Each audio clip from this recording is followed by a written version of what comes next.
For any long-running video game series with a plethora of games, one of the most frequently discussed subjects would be how those games play out in chronological order, distinguishing what works are canon to the main plot versus a mere side thing. Some franchises make it pretty obvious, going linearly from the first game to whatever the most recent one is, like Ratchet and Clank. Other series are more complicated. However, they, like the Metal Gear Solid or Devil May Cry games, explicitly state what the order of events is, so the only debate is when those details get rearranged. But then you get a franchise like The Legend of Zelda, which has been running for over 30 years and never had a consistent storyline to follow until Nintendo officially published a chronology in the series' art book. Of course, there is then the subject of today's video, Sonic the Hedgehog. This is also a series that's been running for over 30 years with a crap ton of games, and while it's largely been one continuity, the people in charge have never really bothered to definitively state how the Sonic series fits together. In 2021, the Sonic Encyclopedia was released, published by Dark Horse like the Zelda Hyrule Historia, which got people thinking we might get a definitive Sonic timeline, but we didn't. I think there are a couple reasons why this is. One, they probably saw the Zelda timeline didn't really achieve anything other than making the debate amongst hardcore fans even more fierce, and it also put a creative limitation for all the future Zelda games, as they'd have to take that timeline into consideration when conceptualizing every game they do going forward. 2. In Sonic's case, a lot of it could just be boiled down to just going by release order, even if I think the discussion can be greatly expanded from that starting point. And 3. There was this tweet from Justin Thorman, one of the social media managers for Sonic the Hedgehog. Their official position is that everything is canon to the Sonic series, and so when doing social media posts and videos, they feel free to just pick and choose whatever material they want to work with this week, whether that be from the main games like Sonic Unleashed or a spin-off like Sonic Riders. He explains here that fans are free to come up with whatever headcanon they want. This is something I appreciate from the social media team. We really don't need an official timeline of games that they can just change in a year, when it's best left to the hardcore fans, since let's be honest, we're the only ones who care to begin with. So, my headcanon of how the Sonic games play out is what the next couple of videos will be all about. One might wonder why we'd care about the Sonic chronology, and while I come up with an answer to that question, let's just start the video and get to some ground rules. Rule 1. We're only discussing video games today. Sonic has existed in pretty much every medium you can think of: Western comics, manga, Western cartoons, anime, CG cartoons, and animated film, live-action films even, but all we're discussing is the video game continuity. Now, pretty much all those other versions of Sonic are alternate universes anyway, but sometimes the games would get prequel comics, and I'm just not going to bother looking too far into those. Games only.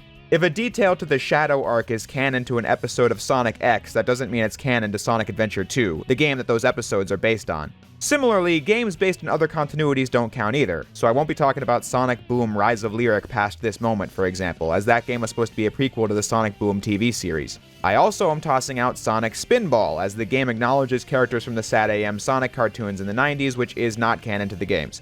Rule 2. No crossovers. Sonic appearing alongside other brands is cool and all, but it's a complete non-factor in this video. So Sonic's LEGO Dimensions campaign is to be disregarded. And also, sorry to say, but Sonic saving the Nintendo cast from Taboo in Super Smash Bros. Brawl is not canon. Rule 3. If a game has no story, then I can't count it.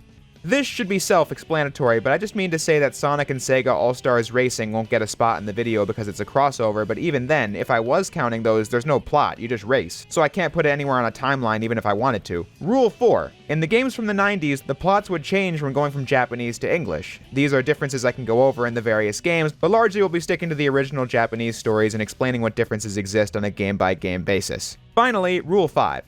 As established, this is pure headcanon, meaning everything I say here is just how it makes sense to me. Sometimes official statements will be taken into account, and other times they'll be tossed out if I think it presents a problem for the timeline. That's not to say I'm smarter or better than anyone who actually works on the games, I'm just saying that some details will get rearranged that might go against what is officially known and has been said, but hear me out because I think it'll be a fun ride in the end. And this isn't a rule, but I figured I'd mention this. Since this is a 3-part video series, if you think a game has been left out by accident or something, I encourage you to keep an open mind, as it'll probably get brought up later in the series. But without further ado, I see no better place to begin than with the first game, Sonic the Hedgehog for the Sega Genesis.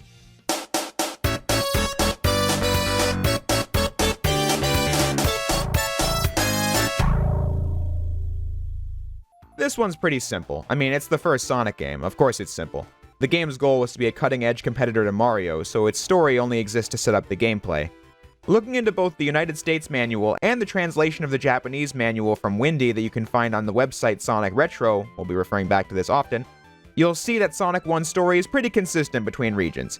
Sonic the Hedgehog is a super fast blue hedgehog exploring South Island until one day Dr. Ivo Robotnik is capturing the tiny animals on the island and trapping them inside his machines called Badniks to use them in his quest to take over the world. It's now up to Sonic to race through the 6 zones: Green Hill Zone, Marble Zone, Spring Yard Zone, Labyrinth Zone, Starlight Zone, and Scrap Brain Zone to put a stop to the Doctor's diabolical scheme. In order to fully save the day, Sonic must travel to the special stages to nab the 6 Chaos Emeralds to keep them out of Robotnik's hands. They don't do much else in this game besides that. And that's pretty much it. I think Sonic 1 injected a ton of character into the experience that other games never did, like how Sonic faces off with Robotnik at the end of every zone as he tried to defeat the Hedgehog with some new crazy machine in each one, making him a more consistent presence in the game than other gaming villains of the day.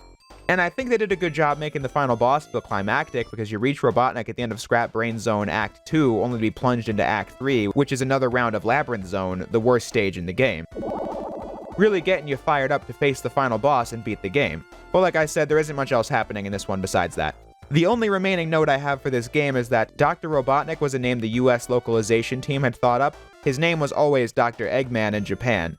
The series later canonized that Robotnik is his real name, and that Eggman is a nickname Sonic came up with for him that the Doctor adopted out of spite, as a way to keep using the name Eggman, but acknowledging that Robotnik certainly sounds better for a villain.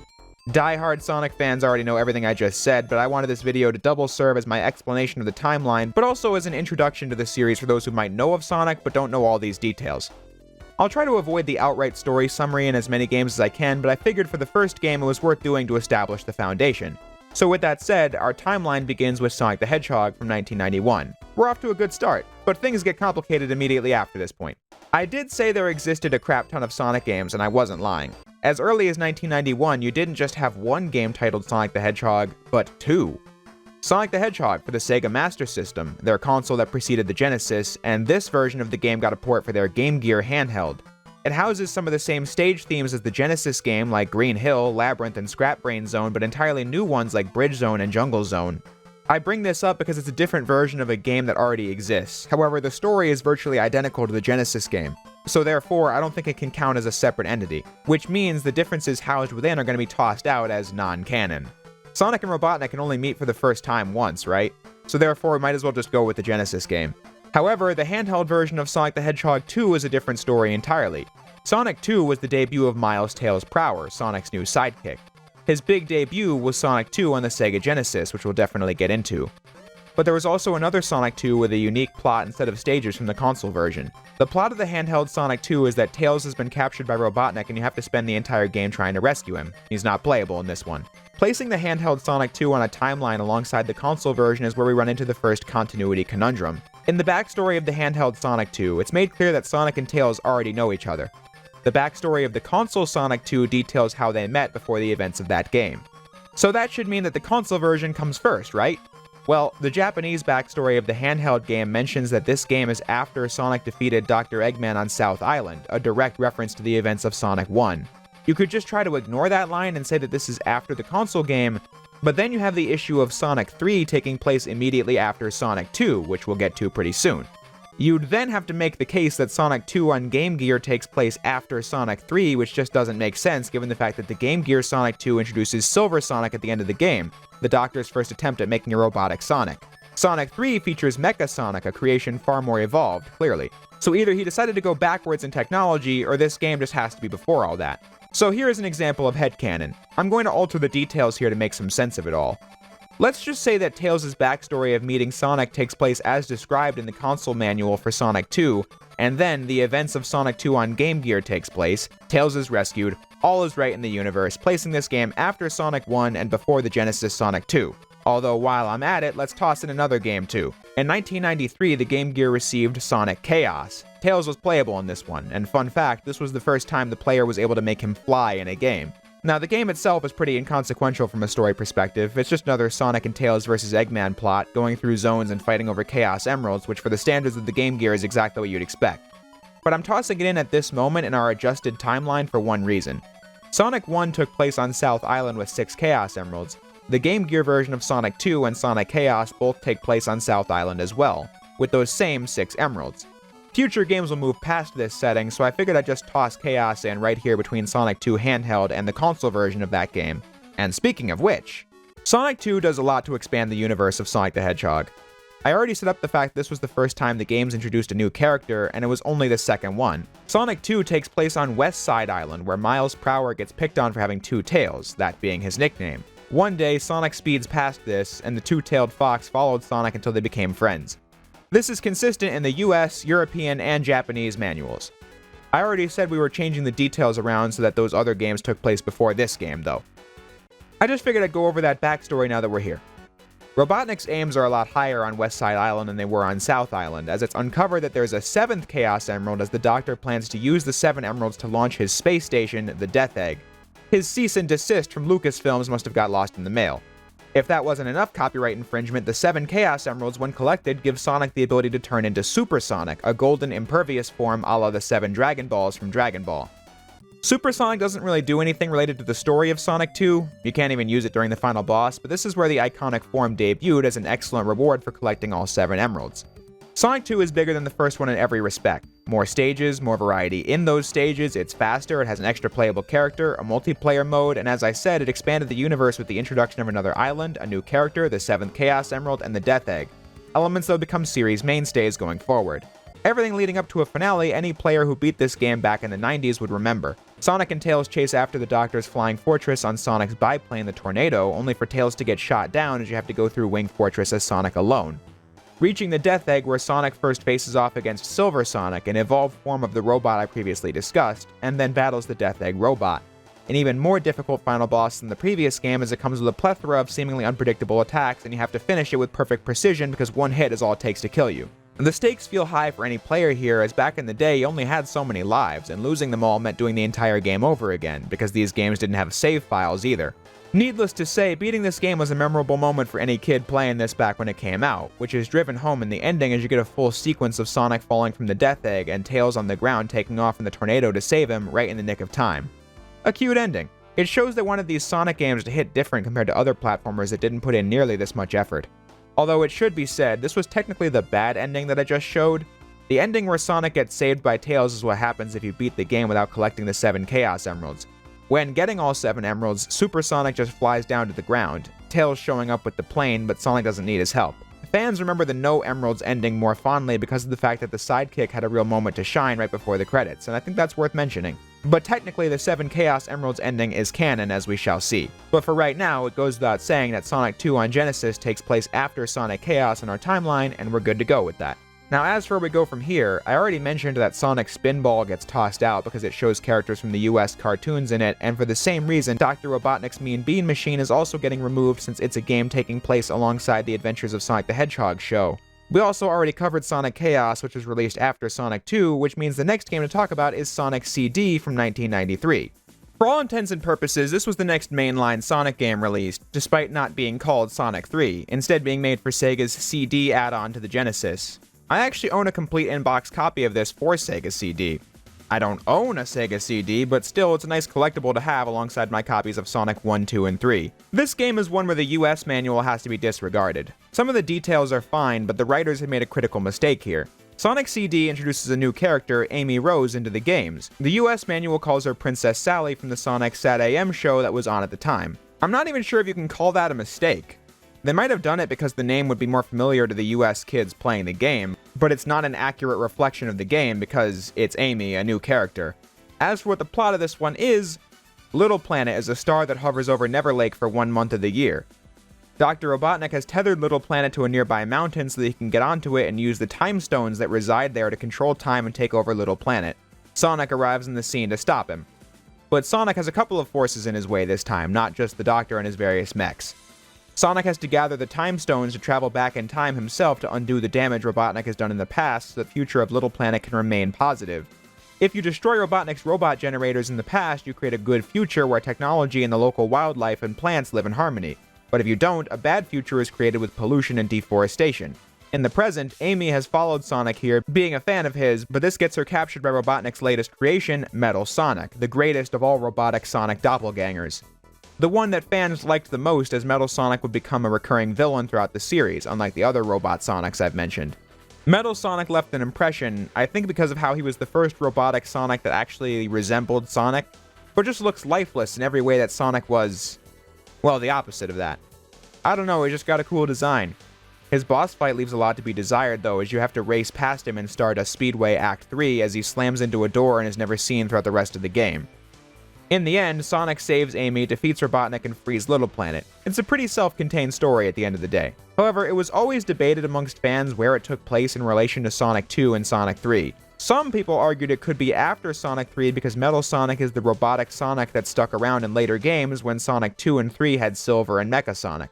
Then, others argued that since Tails is not in CD at all, it probably was after Sonic 1 but before Sonic 2.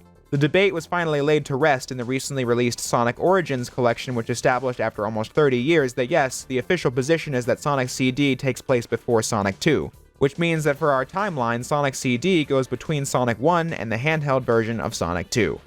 Works for me. Now let's get back to where we left off at the end of Sonic 2.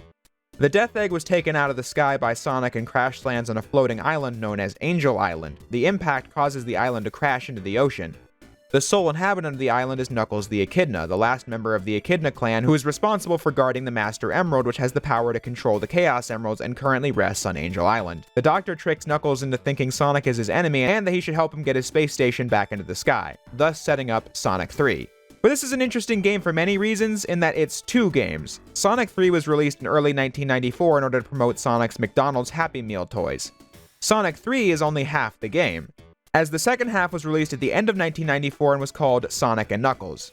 The cartridge of Sonic & Knuckles had a slot on top of it where you could put the Sonic 3 cart inside it, where it combines the two games into one, Sonic 3 & Knuckles. Sega seriously split this game in two for the sake of a McDonald's promotion. You can see where their priorities were at this point over the actual art of making games. But at least we have Sonic 3 & Knuckles, the complete version of the game that is indeed the canon version of the story. Sonic and Tails follow the Death Egg to the island where they get ambushed by Knuckles, who punches the Chaos Emeralds right out of Super Sonic and takes them back from you. So now, Sonic and Tails have to get the Emeralds back while fighting Knuckles, who has the home court advantage, knowing every trapdoor to activate on the island. At the end of the Sonic 3 half of the game, Sonic stops the Death Egg from taking off once again, but that just begins the Sonic and Knuckles half of the story, where we first see the Master Emerald and its ability to turn the Chaos Emeralds into the Super Emeralds that transform Sonic into Hyper Sonic, who's even more powerful than Super Sonic. Although don't get used to it, Hypersonic is only in this game. After Sonic and Knuckles fight at Hidden Palace Zone, Robotnik reveals his true nature to Knuckles by stealing the Master Emerald and gets away on the Death Egg as Knuckles realizes his mistake and teams up with Sonic and Tails, leading them to Sky Sanctuary Zone where you contend with the Elite Egg Robo-Mechs and Mecha Sonic as you climb up as fast as you can to catch the space station before it gets off-world, culminating in Hypersonic chasing after the Doctor to retrieve the Master Emerald and bringing it back to where it belongs, having reached an understanding with Knuckles. Probably the coolest climax in a 16-bit 90s platformer, if you ask me. Really going above and beyond to top the highs of Sonic's 1 and 2, which I already complimented before. But the fun doesn't have to stop there. You can play as Knuckles in Sonic 3K. His story takes place after the events of Sonic's campaign as a leftover Egg Robo uses Robotnik's abandoned machines as Knuckles has to put a stop to it. Mecha Sonic returns as the final boss of Knuckles' story, even being able to harness the power of the Master Emerald to go super himself. Sonic arriving to save Knuckles and the Master Emerald on the tornado in the ending. Not much really happens here, but still, it's pretty cool that they didn't just make Knuckles playable in Sonic stages, they gave him unique level segments and a storyline that follows the Sonic playthrough. A very cutting-edge game, Sonic 3 & Knuckles was. And as mentioned, its spot on the timeline is right after Sonic 2. The next game I want to talk about is Sonic Triple Trouble, released for the Game Gear in 1994. This game was a sequel to Sonic Chaos, but has a lot more material to discuss than that game. For starters, you have the cast of characters. Sonic and Tails are playable again, but as the name suggests, Sonic has to face multiple threats besides Robotnik in yet another battle over the Chaos Emeralds. First, you have the new character, a treasure hunter called, well, he's called Fang the Sniper in the Japanese version and Knack the Weasel in the US version. Pick whichever one you prefer, I guess, as he's not a regularly featured character. But then, Knuckles is back as well, having been tricked by Eggman into thinking Sonic is a villain out for the Chaos Emeralds. Again, somehow. And Metal Sonic has returned to cause havoc as well. Having all these villains and set pieces in a Game Gear game was pretty ambitious. I mean, the previously mentioned Game Gear games were nothing like this in terms of scope, but ultimately there wasn't much story in Triple Trouble, just a lot of concepts. But luckily, the story doesn't have to end there. I know we're veering from headcanon into straight up fanon here, but I couldn't go this whole segment without bringing attention to Sonic Triple Trouble having received a remake. For those not in the know, Sega is extremely lenient in allowing Sonic fans to make Sonic fan games for PC if those efforts are entirely non-profit. Over the last couple of years, Noah Copeland and his team were working on Sonic Triple Trouble 16-bit. a from-the-ground-up remake of Triple Trouble, as if it were on the Sega Genesis and not the Game Gear.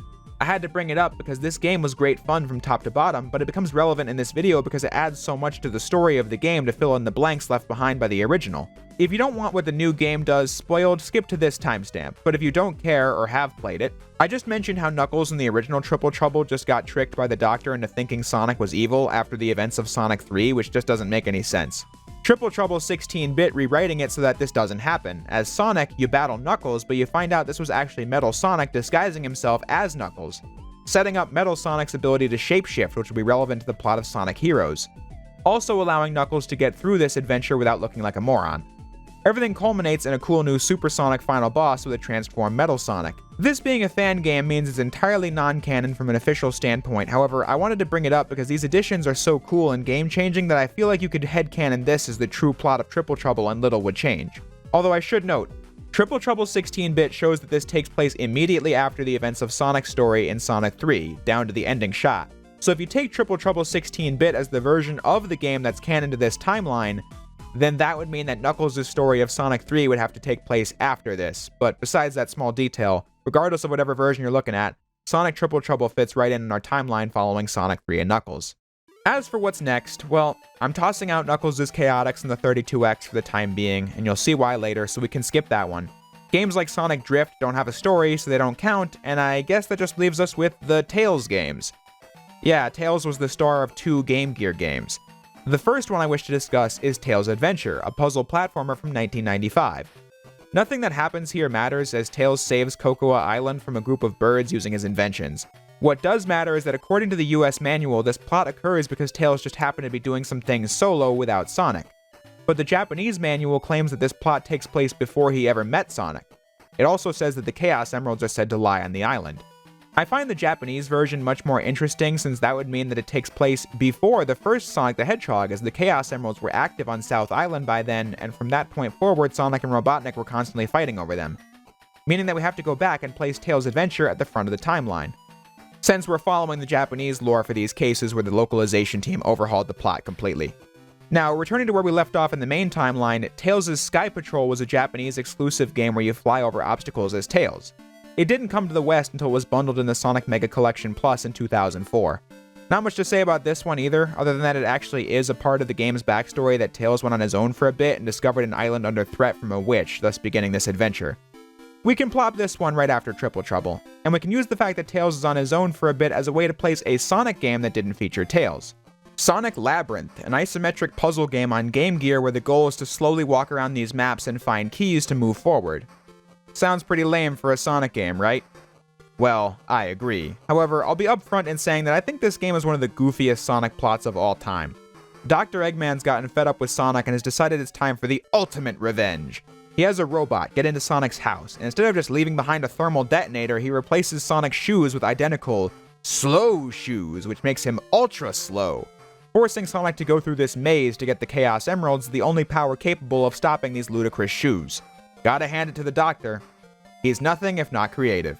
With Sonic and Robotnik not being in Tails' Sky Patrol, and the two of them going through this ridiculous bout without Tails, it's safe to say that these two games can occur at the same time. But now we're done with silly spin-off games and we can return to a game that was, at least, supposed to be an important game. Sonic 3D Blast for the Sega Genesis from 1996, the final Sonic game on the Genesis, actually, and the first game to be released on Sega's next console, the Sega Saturn. Both versions are the same in terms of gameplay, but the Saturn version does feature better visual effects and backgrounds than what was on the Genesis, as well as including some CG cutscenes. I have never liked this game. The isometric view is a nightmare when trying to land on these platforms, and the structure of rescuing flickies is pretty repetitive. We aren't here to assess the quality of the game, just placing it on a timeline. The Genesis version actually includes a backstory on what the plot of the game is. Dr. Eggman has arrived on the mysterious Flicky Island, where the birds the island was named after could supercharge his robots, so Sonic, Tails, and Knuckles set out to stop this. By that I mean, Sonic does all the real work and the other two stand around charging you rings to enter special stages to get Chaos Emeralds while Robotnik's on the loose. That's pretty much all you get though. There's an exclusive final boss fight you get when collecting the Chaos Emeralds, but the point of the game is rescuing birds, and that's exactly what's achieved by the end. Never said it was going to be a banger in terms of story and lore, just that it wasn't a borderline joke game like Labyrinth. Although, this game also got a 16-bit fan remake. It doesn't add much to the plot besides references to past and future games, so I won't go into it much like I did for Triple Trouble, but I decided it was worth a mention. But anyway, you can put 3D Blast after Labyrinth and be done with that. But we're almost done with the 90s portion of the video, as we now get to talk about the Game Gear tie-in game to 3D Blast, Sonic Blast. This game sucks. I mean, it plays pretty poorly, has levels that are either way too easy or too difficult to get around, it's visually unappealing, and is just no good. But what I find so funny about this game is that it's pretty much the culmination of everything I've been saying about the regional differences between the games back in the 90s. The manual of G-Sonic, the Japanese version of the game, is this detailed scene on South Island with dialogue and everything where Eggman announces his grand plan with the Chaos Emeralds as Sonic and Knuckles set off to stop him. But then the manual of Sonic Blast is just this utter crap about a new island appearing out of nowhere that's shaped like Eggman and Knuckles just happens to be around and guess we're gonna go stop him. Crazy how that's like a completely different story from the Japanese one. Localization teams back in the day really could just make up whatever they wanted. It's Sonic Blast, who's gonna notice? The game has no story when you play it, you just pick Sonic or Knuckles and play. So yeah, the manual can just make up whatever to justify it. I still don't know why you'd make up something completely different from what was written before, but still, it happened. Let's just plop this one after 3D Blast, although I suppose it doesn't really matter. While I'd like to close part 1 of this video series on a more climactic note, there isn't much of that to go around with this era of Sonic. The main Sonic game on the Sega Saturn, Sonic Extreme, got cancelled, so in the mid to late 90s, Sonic was pretty much all spin-offs, including the game we're discussing right now, Sonic R. This is a racing title developed by Traveler's Tales, who also developed 3D Blast, and who later found fame developing the LEGO games. Sonic R is pretty bare bones in terms of content as you race with Sonic, Tails, Knuckles, Amy, and Robotnik, later unlocking Metal Sonic, Super Sonic with the Chaos Emeralds, and Egg Robo, and some new characters, the Tails Doll and Metal Knuckles. But you only get a handful of tracks to race on to the tune of some really out of place, but very high quality songs. In terms of story, it's once again all in the manual as Sonic and his friends get mixed in with this Grand Prix for the Chaos Emeralds, the usual fare, and it can be safely placed after the Blast games. Like I said, I wish there was more to say at this point, but the game is pretty simple, and was released in a time period where Sega was having a lot of trouble getting a fully 3D Sonic game off the ground, so all we got were games of this tier towards the end of the 90s. But when they finally got it right, it was quite the paradigm shift in the Sonic franchise. Which we can explore in next week's video, where we'll go over Sonic's adventures in the 2000s and how they place on the timeline. In today's video, we were mostly focused on discerning what the plots of the games even were half the time, and then placing them on the timeline while altering details to form a cohesive story. However, once the games themselves include more plot and dialogue, it'll become a lot easier to work with, and because of that, it'll be easier to get into the details more. So I hope everyone's looking forward to that, and in the meantime, this video is pretty much wrapped up. Hope everyone enjoyed this format change, because I will finish the Sonic timeline in a couple weeks, but if you enjoyed this video, we can do it for more franchises in the future. But until then, I'll say what I always do. Thanks everyone for watching, and I'll see you next time.